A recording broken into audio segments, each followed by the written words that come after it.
Alright, so now that we're done with the angle of attack calibration, the next thing we're going to do is our autopilot calibration. So, first things first, for safety checks on the ground, before you ever take off, make sure that the axis direction is correct for roll and pitch. So to do that, you engage the autopilot in heading mode, roll the heading left, roll the heading right, make sure the stick responds appropriately. And then in pitch mode, if you don't engage a lateral mode and you just turn on the autopilot, a vertical mode, and you just turn on the autopilot, you can roll the wheel on your autopilot controller, or you can touch the scoreboard on the screen, and you can set your pitch angle to make sure that the stick responds appropriately. So we've done that. Another safety thing to remember is how to kill your autopilot in case something goes wrong. So in our case, we've got the autopilot disconnect button on the stick, which I would also recommend that you test to make sure that works before you start flying. And then we also have a toggle switch on the panel that kills power to the servos immediately. So in the event of anything going wrong, that's our escape route. With that being said, you need to be in smooth air to do this.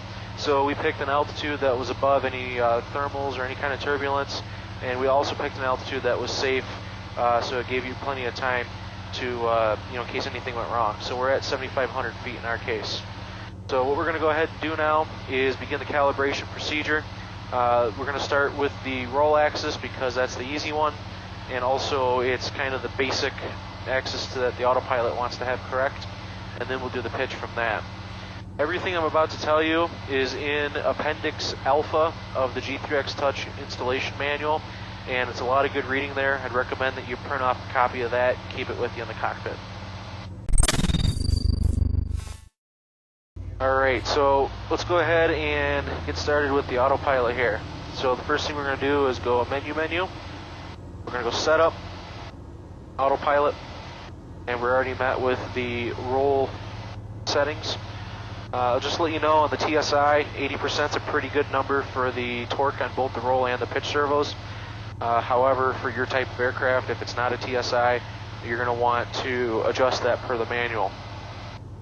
So what we're going to do here is we need to set the gain so that when we are wings level and the autopilot's engaged, when we push the stick and we let go, we want this stick to do an oscillation. It's going to be like a bump. So you're going to push, let go, and it's going to bump as you let go. What we're looking to do is get the gain to where the bump happens 3 times, then we cut it in half, and that should be a good gain setting. And then we'll test that just to make sure that it's correct.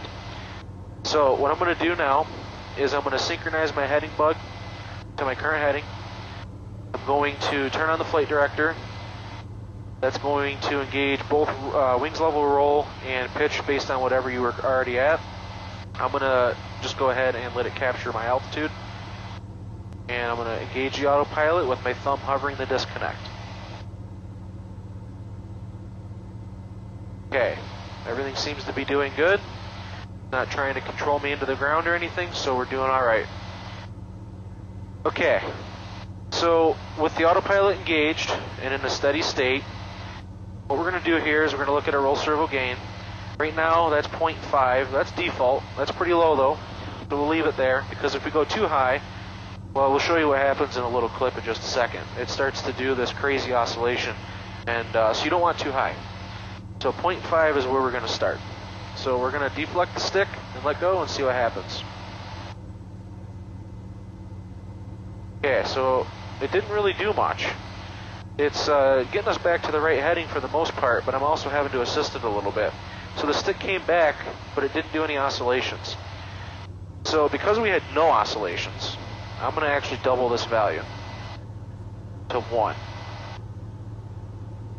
That's not really the exact science, but I would recommend you do is probably go up 2/10, 3/10 at a time.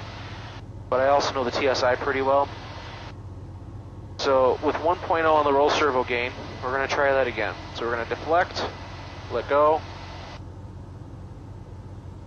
That was 2 oscillations. So we'll try that one more time, but I'm going to come up another couple tenths. We'll do 0.15. Do it one more time. Okay, so that was a little bit too much because it was going to do a 4th one. So we'll come back to 05.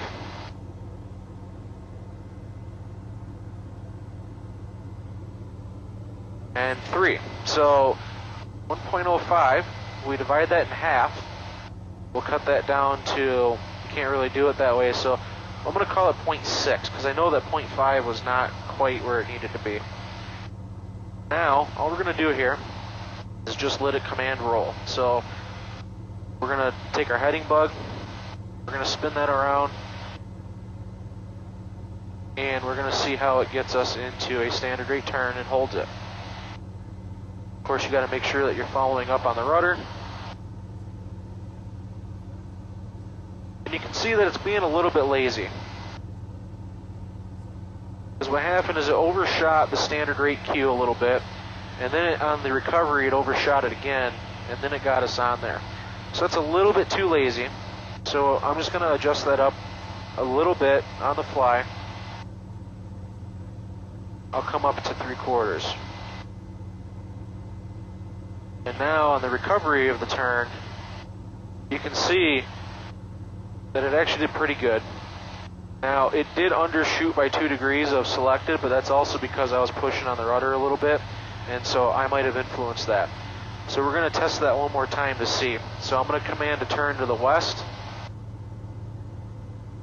You'll have to forgive the glare from the sun as we spin around here.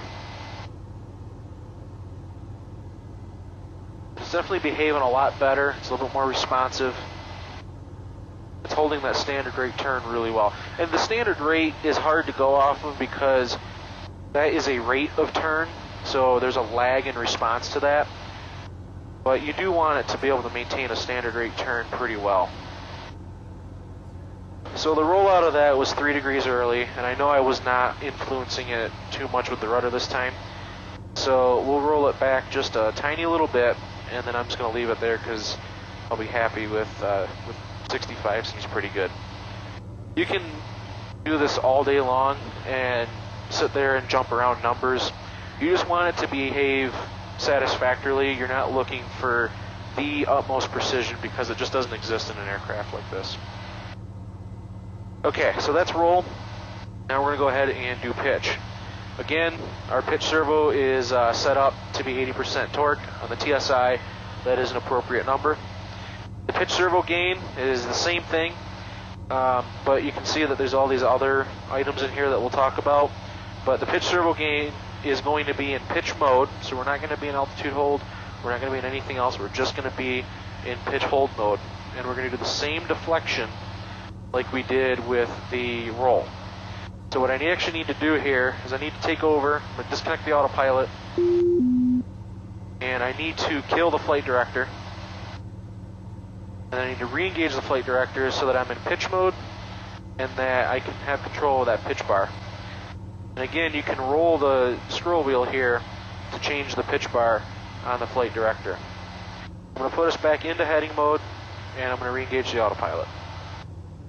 Okay, we are in a pretty smooth situation here, so we're going to go ahead and do our test. So this is again a default value. I'm just going to pull back on the stick and let go and watch it oscillate. It's about a 2 bump, so we'll do that to do 145.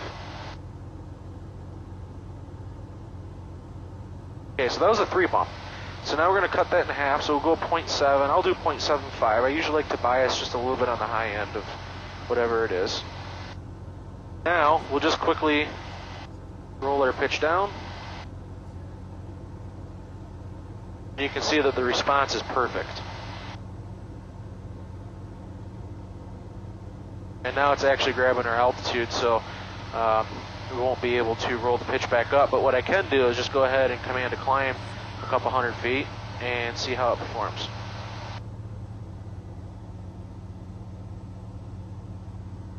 So you can see that it's grabbing onto the command bars pretty well, so I'm happy with the pitch performance in general.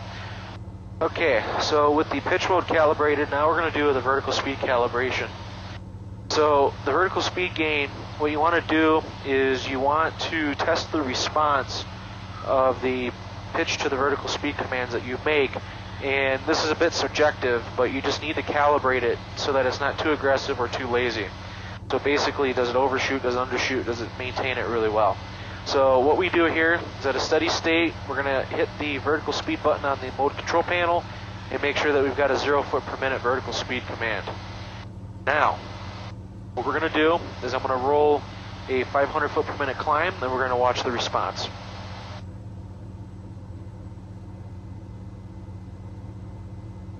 And you can see that's a pretty lazy response. It's not even really getting there. And I'm even adding power to help it. So I'm going to roll it back to 0. We're going to let it get steady.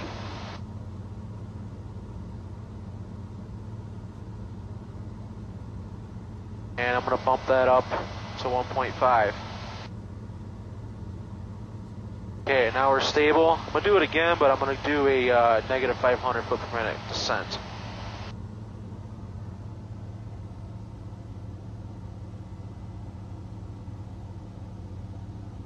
So already I can tell you that it's a much better response, but we did overshoot it a little bit. And now it's reselecting our altitude, so I'll let it capture.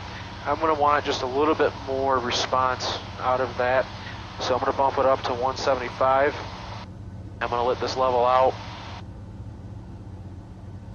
And then we'll do the test again and see how it responds. Okay, so back to vertical speed mode. Back to a 0 FPM command. We're stabilized, so we're going to roll a 500 foot per minute climb.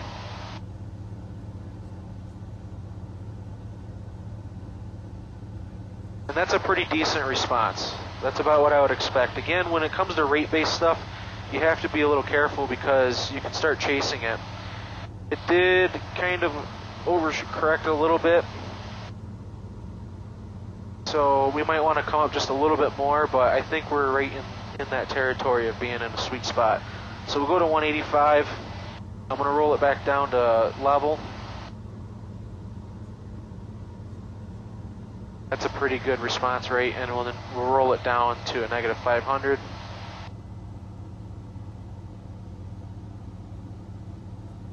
And that's not bad, that's pretty good. It's holding it pretty well. So, alright, I'm going to go ahead and capture the altitude and let it level off, and then we'll move on to the vertical acceleration gain. So the next one is the vertical acceleration gain. Now, again, that's a little bit more on the subjective side of things, but basically what you're looking for on that is the altitude capture capabilities. You're looking to make sure that it can capture an altitude without overshooting and undershooting. This one seems to be performing pretty well, but again, if it's too lazy, it needs to come up and gain a little bit, and if it's too aggressive, it needs to come down and gain a little bit. But right now, it's doing pretty good, so I'm not going to mess with it. So the final one is the airspeed gain. So with the airspeed gain tuning, what we're going to do is make sure that IAS mode is working properly. So what we're going to do is we're going to command an IAS climb. We'll take this thing up to 8,500. And we're going to see how well it responds to indicated airspeed. I'll command a 90 knot climb. You could probably stand to get just a little bit of extra gain out of it, so I'll go 115. But it's pretty good there. It's not doing too bad. I think that's pretty good. So we'll go ahead and we'll call it there. Go ahead and let this thing level us out. So that's pretty much it for the autopilot tuning. You're going to probably expect to have to make a few more fine-tuned adjustments as you put the aircraft through different flight regimes, as you do approaches and stuff, and you absolutely should be doing approaches and testing all this stuff out, checking out its behavior. So that's going to be our next step as part of our flight testing, is making sure that the behavior is appropriate for the autopilot through all these different flight characteristics. And then we'll make any little changes that we need to and tweak it, and then we should be good to go from there.